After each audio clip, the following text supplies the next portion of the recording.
Okay, so now I'd like to welcome Professor Geoffrey Wood to deliver today's keynote address. Professor Wood is currently holding a position at Dencap Private Equity as a Chair of Innovation and Service as Professor of Department and Chair at Western University in Canada.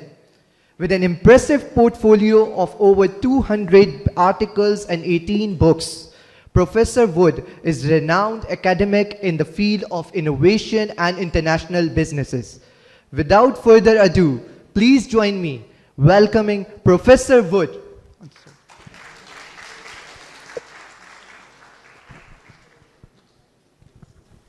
I'm aware that it's always a challenging thing to talk before lunch. Hopefully I can keep you entertained. I've been allocated 15 or 20 minutes.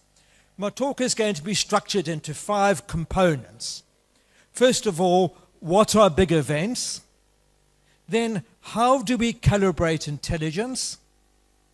Thirdly, the two-edged sword of technology. Fourthly, AI and hype. And finally, a little bit about how AI works and indeed some of the questions and challenges around that. It has been said that, we live in an age of great events.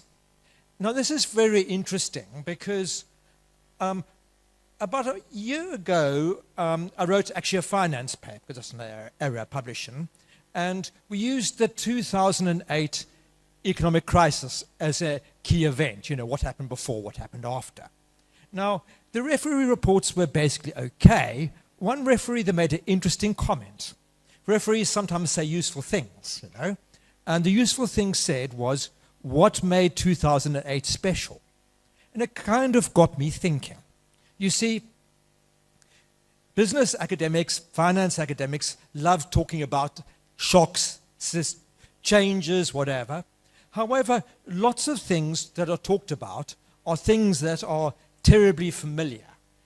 Like recessions, depressions. Now, there may be big important things, certainly. However, we can trace back in historical records recessions and depressions for at least 1,000 years. So if you're a politician or central banker or business confronted with a recession or depression, okay, it's not great news, but you have a set of possible policies, you have a set of ways of possibly dealing with them, maybe right or wrong, but in a way, it is a comfortingly familiar sort of thing. However, we've entered an age now where events transcend past human experience. Okay, you've obviously had periods where the Earth has been a bit cooler or a bit warmer. We've had that, obviously. But at the same time, climate change on the scale and scope of it is different to what humanity as a species has ever experienced before. I mean, as you know, speak to climate geographers, you're looking at having to move major cities. Has anybody ever moved a city the size of Karachi before? Never. That's a challenge for businesses. If you look at the whole issue of rising seas, again, it's a sort of unprecedented challenge. So you have or put another way, the glaciers are melting. So that changes the weight of the Earth's crusts. And as volcanologists would tell you, this will lead to more volcanoes, more seismic events. So you are talking about great events happening that transcend past experience. However, we always have a bit of a problem, and this is actually a methodological problem, as social scientists or even as practitioners. How do you tell when something is a great event? Quantum physics has moved on from the whole Einstein notion of relativity. Contemporary quantum physics rejects the possibility that time is symmetric. In other words, before there was a notion you had an equal input to sort of output. That goes back even further to Newton. Nowadays, the argument is that actually consequences can be greater even than the seeming inputs. And this leads us to, obviously, which is emerging in the academic literature, is the notion of omnicrisis. When you have big events that can feed on each other in a circle of, instability, uncertainty, and even potentially more severe consequences. How does AI fit into the loop? Well, sometimes it's been argued AI might be a solution with dealing with thinking about how do you deal with climate change. However, AI itself is hugely polluting. By next year, AI will generate more carbon than all of Japan. And it's increasing at an exponential rate. Now, the interesting enough is when you talk about these things at scholarly events, or even to, people get a little bit uneasy. However, it is an important thing. If you are generating that kind of carbon, and it is going to increase, and that's going to affect people's livelihoods, it's going to affect the viability of cities like Karachi. We at least need to have a conversation about it. Okay, the argument might be, hey, we'll take the hit, let Karachi go underwater. It doesn't matter, because with the clever intelligence, we can move Karachi somewhere inland that'll be much healthier for everybody, so everybody will win. I personally don't agree with that argument, but whether you agree with me or not, we need to have a conversation about that. We need to have a serious conversation about that. The second thing is, what is intelligence? Now, humanity is not very good about calibrating non-human intelligence. I was pleased to say in the earlier talk, a picture of Jeremy Bentham. Now, Bentham argued, which makes perfect sense, at the time, that animals do have emotions, feelings, physical sensations that are quite complex. Now, Descartes, writing, another Enlightenment philosopher, Descartes had a very different view. Descartes just saw non-human life as purely mechanical. Any reaction wasn't feeling or pain or anything. It was just, pushing a button in a machine. Now, obviously, we know nowadays that Bentham was right and Descartes was horribly wrong. But it was interesting how deeply rooted their Descartesian idea was. So a lot of people, up until even 5-10 years ago, were arguing, well, humans are unique intelligence, animals are stupid, and that was that.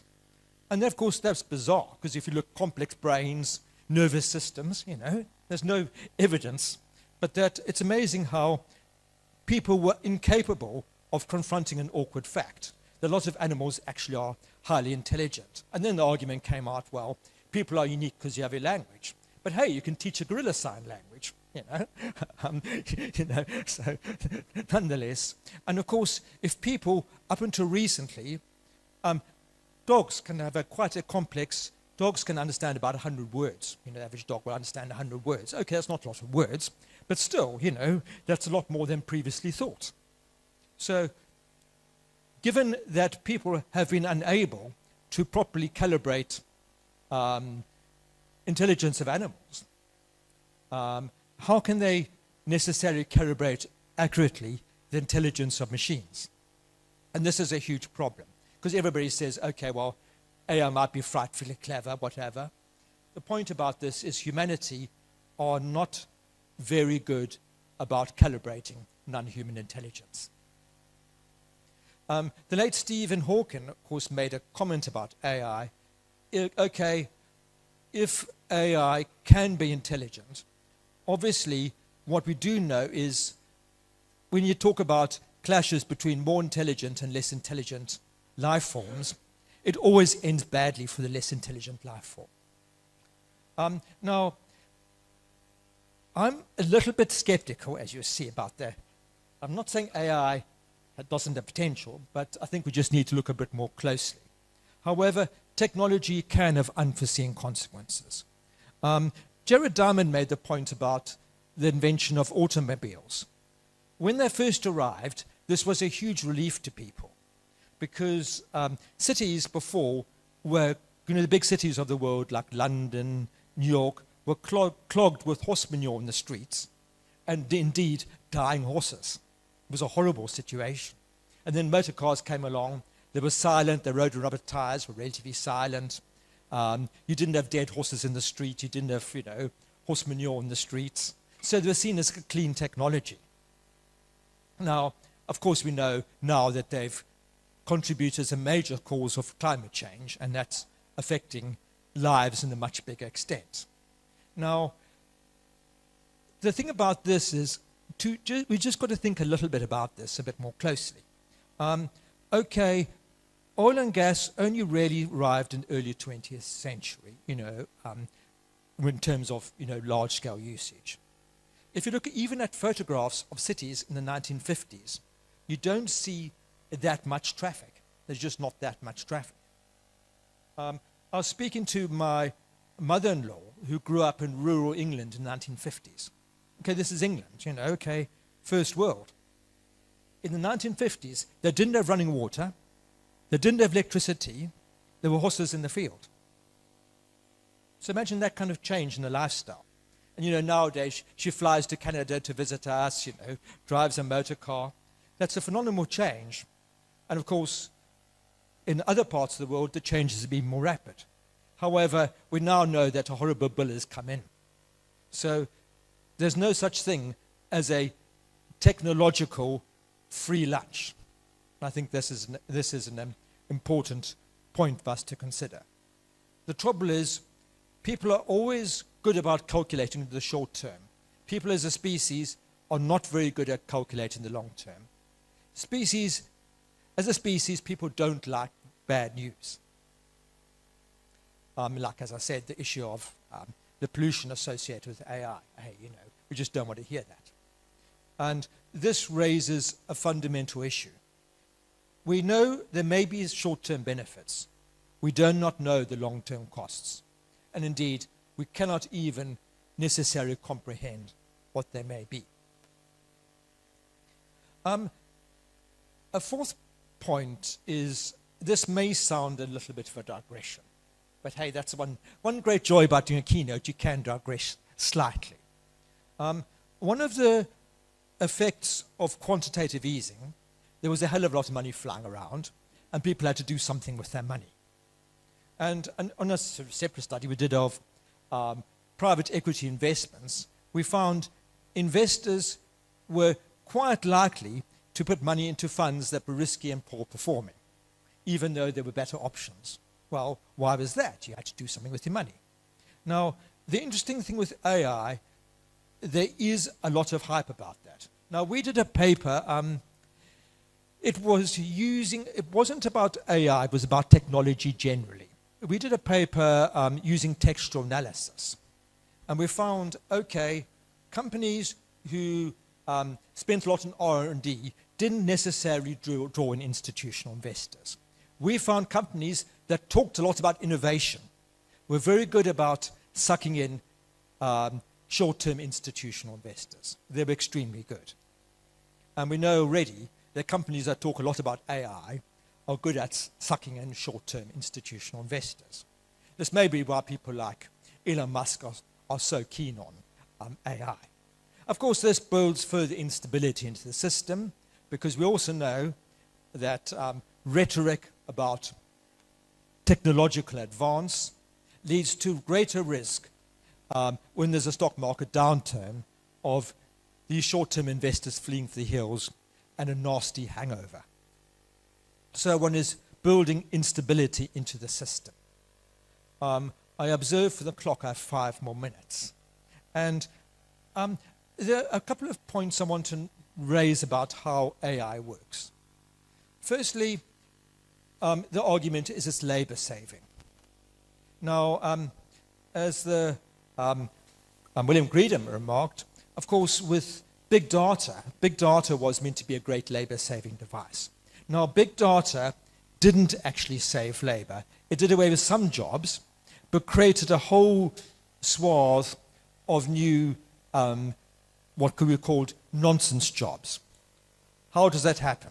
Well, with big data, if you're like trying to look for a needle in a haystack, you start by having more haystacks.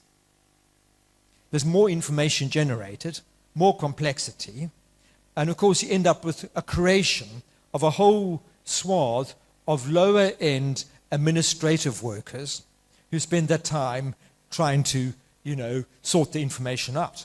Because obviously if you've got information, ultimately you have to do something with it.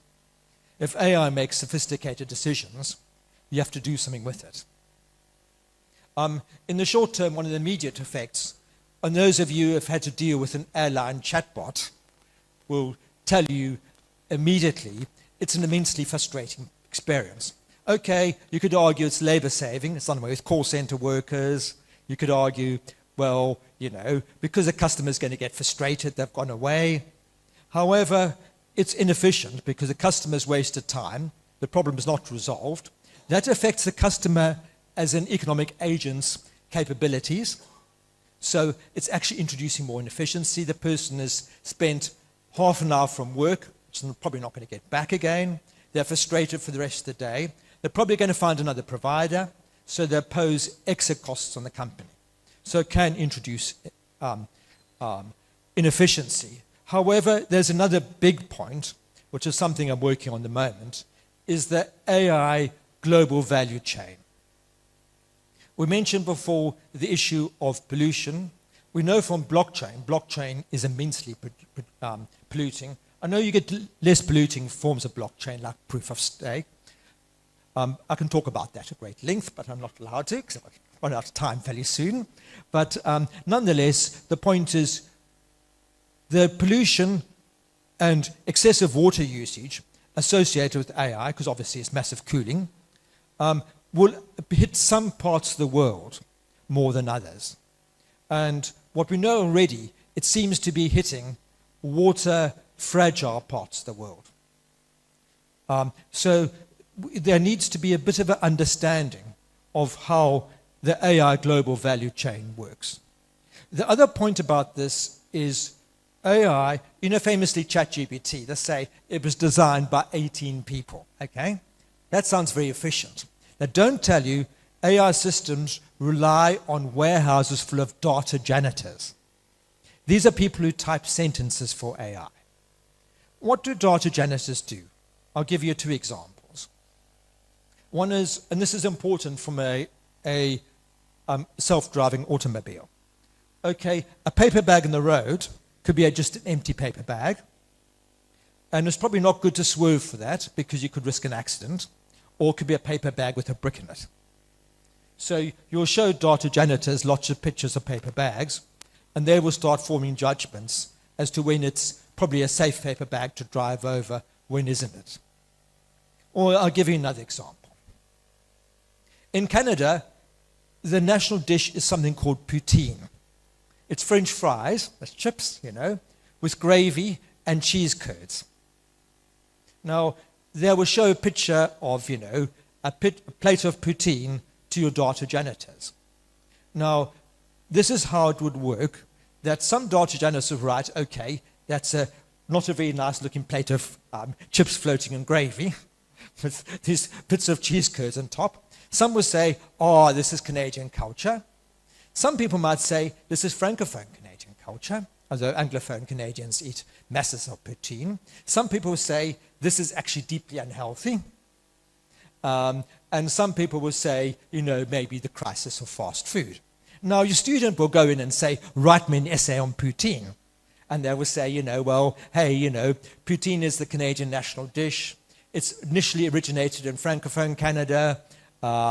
It contains gravy and cheese and chips. Of course, it's terribly unhealthy, and everybody else in the world wonders why Canadians eat the stuff.